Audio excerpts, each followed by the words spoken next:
I think the biggest misconception of therapy that I encountered as a training clinician was the idea that therapy was just basically lying on the couch, talking about your problems, and then leaving.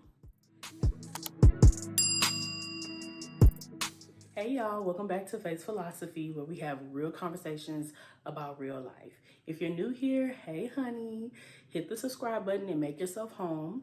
Today, we're going to be talking about the truth of therapy. And I'm gonna give y'all some cheat codes, some therapy cheat codes for free. So keep watching. As y'all can see from the title, I am no longer a therapist. I trained as a therapist for maybe a year and a half in my master's program.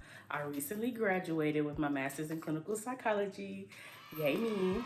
But I'm happy to be out of that hellish program, and there is tea on that. Went through some racist stuff, whole thing, and I think I'm gonna make another video about that, so look out for that. But today, I wanna take some of that experience and give y'all some tangible skills and some tangible knowledge about what therapy is, because I feel like with this new wave of people getting into therapy and thinking they understand psychology, it's really annoying to see a bunch of people using clinical terms for stuff that's not clinical, right? Speaking from a psychology standpoint, we're collecting information and using empirical research to back up how we approach your concerns and your needs.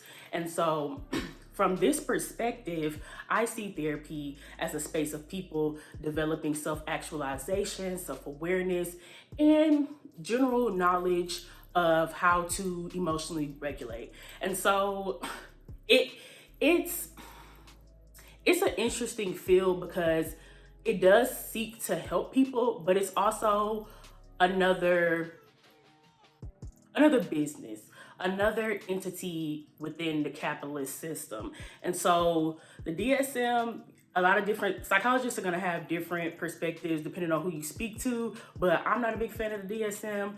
I don't like the categorical style of it. I feel like, disorders are a spectrum. And so a lot of the times when lay people are seeking therapy, they may get a diagnosis slapped on them when they don't necessarily need a diagnosis. They probably just need some life skills being taught to them, some emotional regulation skills or whatever. And so a lot of times you're being diagnosed just for the sake of insurance, and, psychologists, therapists, they have to make their money somehow, right? And so now, disclaimer, like I said, I'm not a licensed therapist, but I did train as a therapist for a minute. So these are things that I've learned and thought were important to share. I think the biggest misconception of therapy that I encountered as a training clinician was the idea that therapy was just basically lying on the couch, talking about your problems, and then leaving.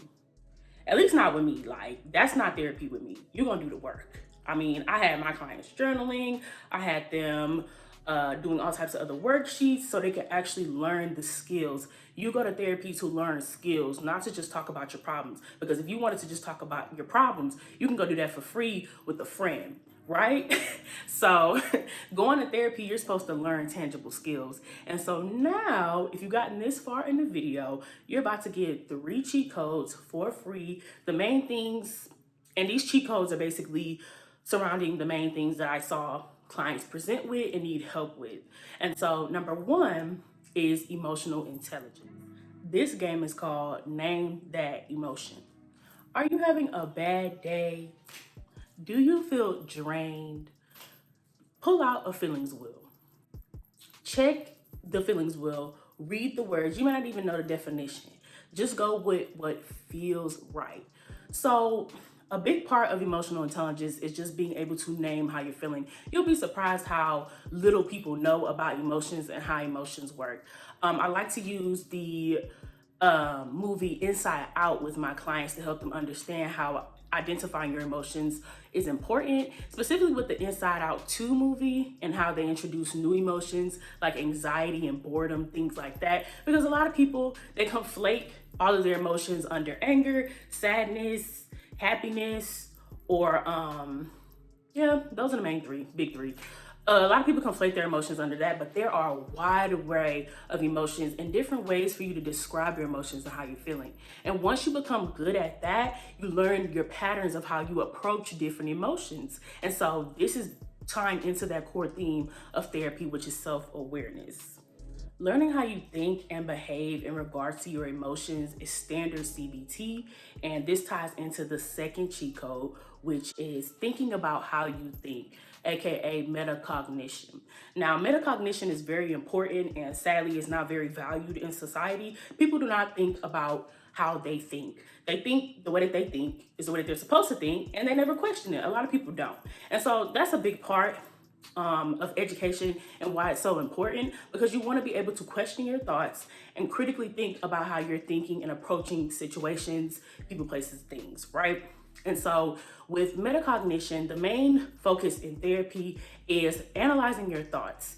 If you're having repetitive negative thoughts, we like to, target those with counter arguments or reframes to help you have another perspective on the situation or just your thought patterns in general. So I would say that's one of the hardest things in therapy that I saw clients working through their negative self-talk or just repetitive core beliefs about themselves that they didn't know necessarily where it came from. And so that's where that psychodynamic, which is looking into the past and all of those things. People think that that's like the main thing of therapy, just talking about your past and your traumas. Not necessarily, but when we're looking at thought patterns, a lot of those things originate from past experiences. And so that's when you'll see some of that more psychodynamic work.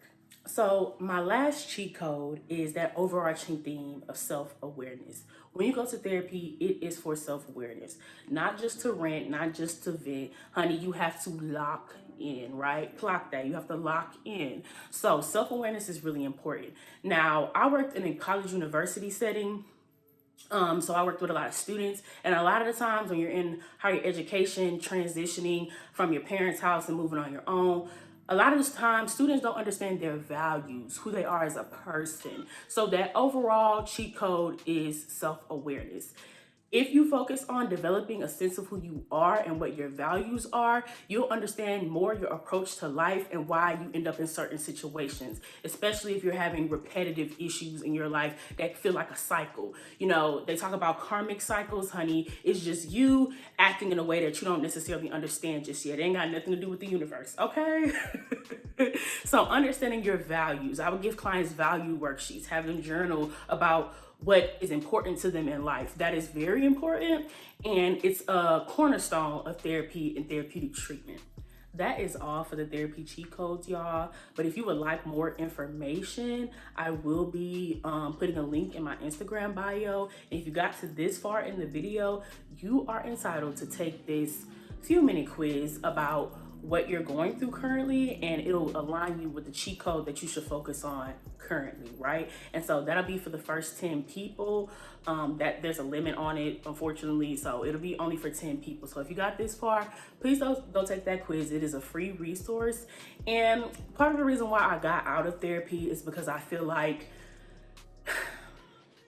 I said, it's in a capitalistic system, of course, but it also functions under white supremacy. That is another long story. But as a Black woman, practicing as a therapist, I noticed that my style and my delivery wasn't always appreciated.